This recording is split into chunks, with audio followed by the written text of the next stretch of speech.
The airport clock blinked 2:57 p.m. as Juliana Creed's heels struck the polished marble floors like a countdown to disaster. Her assistant's panicked voice echoed behind her. "The jet just took off, ma'am." She stopped in her tracks, chest heaving, disbelief in her eyes. The private jet, her jet, was now a speck in the distance. For the first time in years, Juliana Creed, one of the youngest and most feared CEOs in the luxury design industry, was grounded, literally.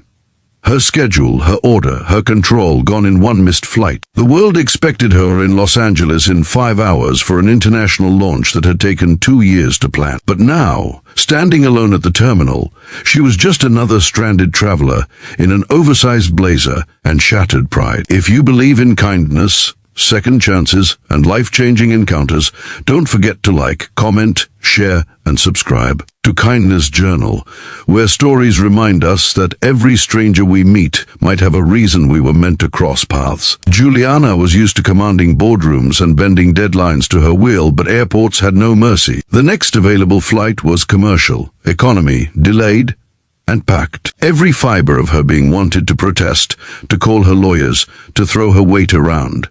But exhaustion caught up to her. She hadn't slept in 2 days. Her phone buzzed with notifications, angry investors, anxious designers, and a PR manager begging her not to miss the launch. Her reflection in the glass window looked colder than she remembered. Sharp suit, red lipstick, eyes like polished steel. Somewhere beneath that armor, a heartbeat struggled to keep up. When she finally boarded the crowded commercial plane, her irritation turned to disbelief. The seat beside her was already occupied by a man with a little girl asleep on his lap. He looked up and offered a tired but kind smile. "Sorry, she's been up since 5. I'll move her when we take off." He wore a faded denim jacket, his dark hair slightly messy, eyes gentle and honest. Juliana gave a polite nod and sat down, clutching her phone like a lifeline. The air smelled faintly of crayons and coffee. For the first hour she tried to work. Emails, messages, charts, the digital noise that defined her world. But every few minutes, her concentration broke as the little girl stirred and whispered to her father. "Daddy, can we go to the beach soon?" The man chuckled softly. "As soon as we land, princess, you'll see the ocean again." His voice was soothing, low, filled with something Juliana couldn't remember hearing lately. Warmth. When turbulence hit, the child startled awake. Tears welled up as she clung to her father's arm. Juliana's instinct was to retreat, to pretend she didn't notice. But then, unexpectedly, the man turned to her, whispering apologetically, "Sorry, she's scared of flying." First time since her mom passed away, that single sentence cracked something inside her. Juliana froze, unsure what to say. The little girl's fingers curled around her sleeve, seeking reassurance. Without thinking, Juliana reached out and said softly, "It's okay, sweetheart, we're safe. It's just the clouds playing around." The girl looked up with wide, trusting eyes. "You sound like my teacher," she whispered. Her father smiled faintly. "She does, doesn't she, Lily?" The name hit her heart with surprising warmth. For the first time that day, Juliana smiled, not for cameras, not for headlines, but for a frightened little soul who didn't care who she was. As the flight settled, the man introduced himself as Ryan Mercer, a 36-year-old single father from Oregon. He'd been an engineer until his wife, Claire, was diagnosed with leukemia 3 years ago. After her death, he left the city, taking freelance work so he could care for their daughter full-time. "She wanted to see the ocean again," he said quietly, glancing at Lily's sleeping face. "So, I'm taking her to Santa Monica. We saved up for months." Juliana listened, pretending to scroll through her phone, but his words wouldn't let go. She thought of her own father, a ruthless tycoon who raised her to believe emotions were liabilities. "Love," he said, "was for people who couldn't afford ambition." She'd spent her life proving him wrong, yet here she was, powerful, successful, and hollow. Ryan spoke about his late wife with a kind of reverence Juliana had never heard before. "She taught me how to look at small moments," he said, "like Lily's laugh, or rain on the window.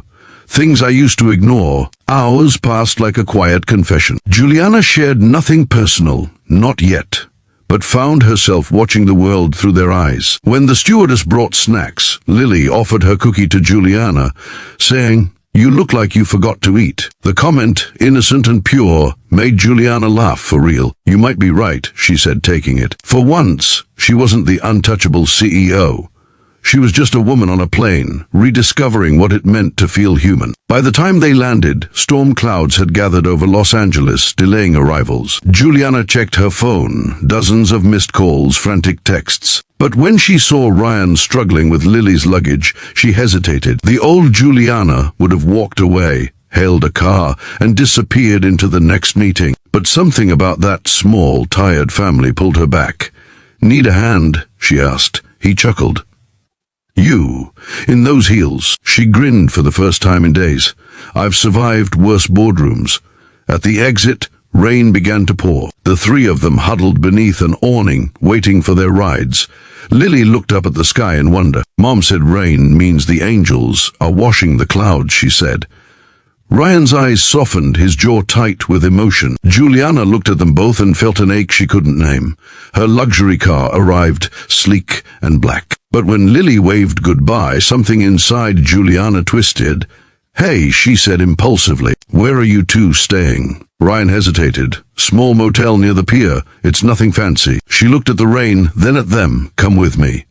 My company booked a suite downtown. It's got a kitchen and a couch. Lily deserves somewhere dry to sleep." Ryan shook his head immediately. "We can't," but Juliana cut him off gently. "Please, let me do this. I think I need to." That night, the world of luxury and simplicity collided inside the glass walls of Juliana's suite. Lily sat cross-legged on the plush carpet, drawing in Juliana's notebook, while Ryan brewed coffee in the kitchenette. The city lights shimmered outside, reflected in the window like a million silent witnesses. Juliana sat by the window, feeling something she hadn't felt in years, peace. They talked for hours about dreams, regrets, life after loss.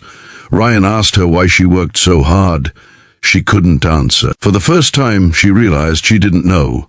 "Maybe," she whispered, "I was trying to prove I didn't need anyone." He smiled gently. "Maybe you just needed the right kind of someone." When morning came, sunlight spilled through the glass, golden and warm. Lily woke up giggling, holding a small sketch she'd drawn, the three of them standing by the ocean. Underneath, she'd written in messy letters, "The lady who missed her plane." Juliana's throat tightened. She had meetings, reporters and investors waiting, but none of it seemed as urgent anymore. She knelt down, hugging Lily close. "Thank you," she said softly, "for reminding me what matters." As Ryan packed their things, Juliana slipped something into his jacket pocket, an envelope with her card and a small check. "For Lily's education," she said when he tried to refuse. "Think of it as an investment in kindness." They parted at the pier that afternoon. Lily ran toward the waves, laughter ringing through the salt air. Ryan turned to her one last time. "You missed your jet," he said, smiling, "but maybe you caught something better." She smiled through the wind. "Maybe I did." That evening, Juliana walked into her long-awaited product launch. Cameras flashed, reporters shouted, the crowd buzzed with her return. But her mind was elsewhere, on a little girl's drawing tucked in her purse, and a man who reminded her what it meant to be human. When she stepped on stage, her speech wasn't the usual calculated brilliance. It was raw, simple, and real. "Success," she said to the audience, "isn't about the flights you make. Sometimes it's about the ones you miss, because they lead you to the people who change everything." The room fell silent. Then applause erupted like a wave. That night, Juliana donated a portion of her company's profits to single-parent scholarships. She named the fund the Lily Foundation. And in her heart, she knew that one missed flight had saved more than just her schedule. It had saved her soul. If this story touched your heart, please like, share, and subscribe to Kindness Journal. Because sometimes the smallest acts of kindness rewrite the biggest stories. Before you go, comment below. What's one moment in your life that seemed like a setback, but turned out to be a blessing in disguise?